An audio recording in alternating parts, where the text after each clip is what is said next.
한국의 UAM 서비스는 어떻게 구현될지 미리 알아보도록 하겠습니다. 오늘은 얼마 전에 발간된 한국형 도심 항공교통, 즉 KUAM 운용개념서 1.0을 쉽게 설명드리려고 합니다. 운용 개념서가 뭔가요? 일단 운용개념서가 뭔지에 대해서 설명드리기에 앞서 일단 UAM 팀 코리아부터 설명을 드려야 하는데요. UAM 팀 코리아, 줄여서 UTK라고 부르는데요. UAM 상용화를 위해서 정부, 산업계, 그리고 학계 이렇게 37개의 기관이 만든 정책 협의체로 작년 6월에 발족이 되었습니다.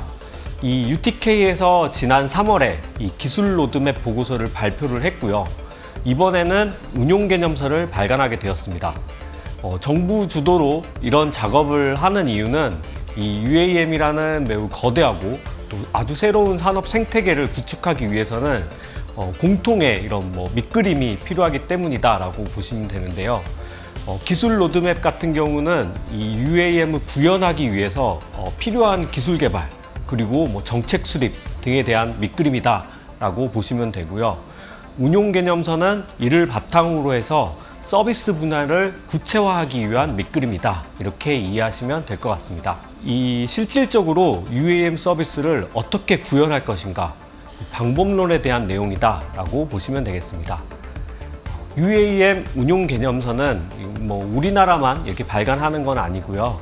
항공우주산업의 선진국인 미국과 유럽에서 각각 개념을 정리 중인데요. 영어로는 Concept of Operation, 줄여서 CONOPS라고 하는 게 이 학계의 정설입니다.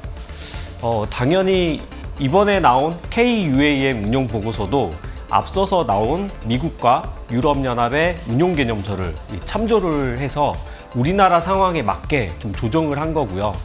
우리나라에서 자체적으로 막 이렇게 하겠다 저렇게 하겠다 이렇게 만든 건 아니고요.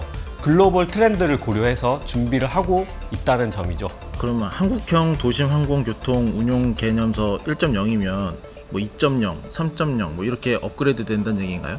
네, 맞습니다.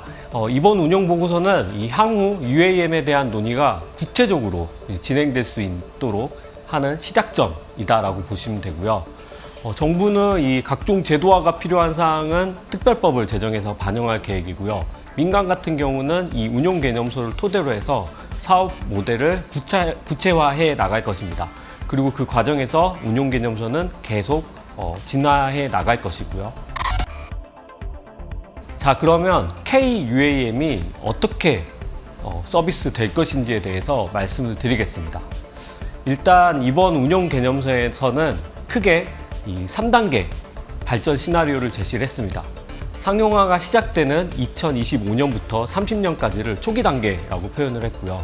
그리고 30년부터 35년까지를 성장 단계, 그리고 마지막으로 2035년 이후를 성숙 단계로 설정을 하였고, 각 단계별로 어떻게 발전할 것인지에 대해서 전망을 했습니다. 근데 사실 이 표만 보면은 무슨 말인지 좀 알기 어렵습니다. 그래서 제가 좀 쉽게 설명을 드려보겠습니다. 전체적인 운용 개념은 이 그림과 같습니다. 이를 Urban Air Traffic Management라고 하는데요. 줄여서 UATM이라고 부릅니다. 이 큰 틀에서 이 UATM은 이 구조로 운용이 될 것입니다. 앞으로 각각의 역할 수행이 초기에는 사람이 직접 하는 구조에서 점차 이 데이터를 기반으로 컴퓨터가 자동화하는 방향으로 진화할 것으로 이렇게 이해를 하시면 됩니다. UATM에는 보시는 것처럼 여러 주체들이 서로 유기적으로 이렇게 연결이 되어 있고 각각의 역할이 주어지는데요. 일단 이 가운데 보시면은 하늘색으로 표시된 주체가 현재 우리가 알고 있는 항공기 관제사의 역할을 한다고 보시면 되겠습니다. UAM 교통관리 서비스 제공자라고 하는데요. 영어로는 Provider of Service for UAM, 줄이면은 보통 PSU 이렇게 부릅니다. 이 PSU의 역할은 UATM의 한 가운데에서 이 UAM 운항자들 뿐만 아니라 또 버티포트 운영자, 또 운항 지원 정보 제공자, 아니면은 이 기장, 또 그 외에 기타 이해관계자들과 필요한 정보를 이렇게 주고받게 되는 역할을 하는데요. 초기에는 기존 항공기들을 관제하고 있는 이 ATM의 도움을 받아서 운용될 것인데요. 그 ATM의 비중이 점차 줄어든다라고 보시면 됩니다. 데이터를 기반으로 한 이 자동화 비중도 점차 상승하는 방향으로 이렇게 진화할 계획입니다. 그 eVTOL 조종은 누가 하게 되나요? 네, 조종사는 그 파일럿 인 커맨드라고 해서 줄여서 이제 PIC라고 UATM에서는 부르는데요. 초기에는 당연히 사람이 직접 탑승하게 됩니다. 그래서 이 PIC의 역할은 아주 쉽게 생각하면은 현재 우리가 알고 있는 그 항공기 기장하고 똑같은 역할을 한다라고 보시면 되고요. 이 UATM이 점점 진화하면서 PIC도 점점 자동화될 계획입니다. 이번 운영 개념서의 그 시나리오에 따르면은 2030년부터는 원격 조종을 도입할 계획인데요. 사람이 조종은 하지만 직접 탑승하지 않고 지상에서 조종을 하는 개념이고요. 2035년부터는 그마저도 이 시스템에 의해서 조종되는 완전 자율 운항 도입을 목표로 하고 있습니다. 그 eVTOL이 서로 이게 부딪힐 위험은 없어요? 네, 그런 걸 이제 방지하기 위해서 이 UATM이 필요한 거고요. 특히 이 UAM 같은 경우는 기존 항공기들하고는 좀 다르게 도심의 상공을 비행하고 이 비행 경로에 따라서 건물의 높이 등의 위험 요소 그리고 지역별 소음 기준 등이 달라질 수 있기 때문에 엄격하게 이 비행 경로를 관리할 필요가 있습니다. UAM이 운항할 수 있는 하늘 공간을 이 회랑이라고 부르는데요.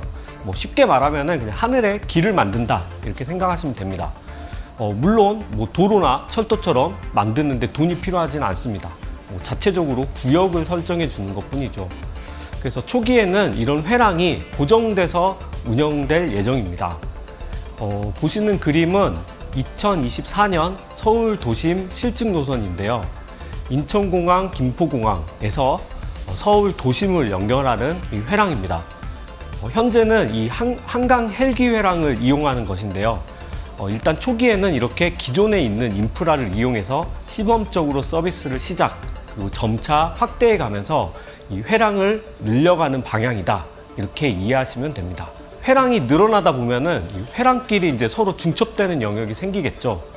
도로로 비유하면은 일종의 교차로 같은 걸 텐데요. 운용 개념서에 따르면은 이 안전을 위해서 초기 단계에는 이렇게 중첩되는 부분이 생기지 않도록 회랑을 설정할 거라고 하고요.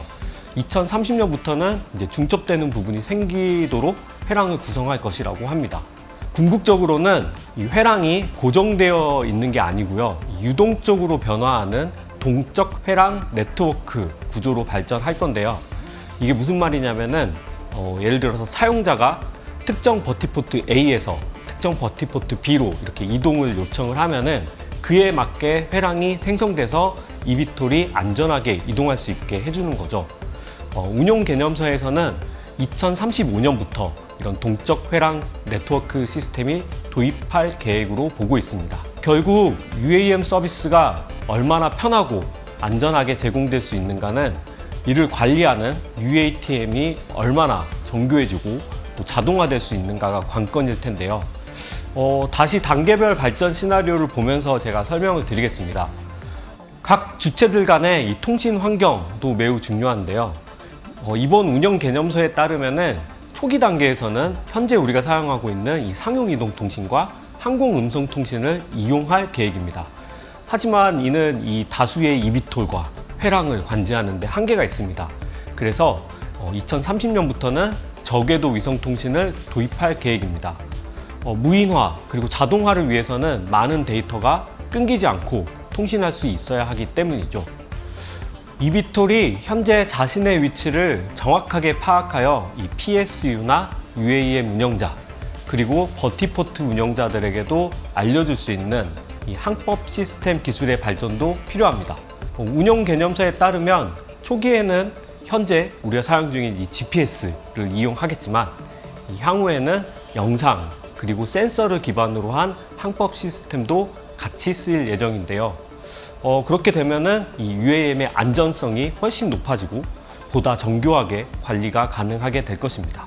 지금까지 한국형 도심항공교통 운용개념서 1.0을 소개해 드렸습니다. 마지막으로 2024년 우리가 이제 직접 보게 될 KUAM이 어떻게 실현될지에 대해 국토부에서 만든 영상을 보여드리고 마치도록 하겠습니다.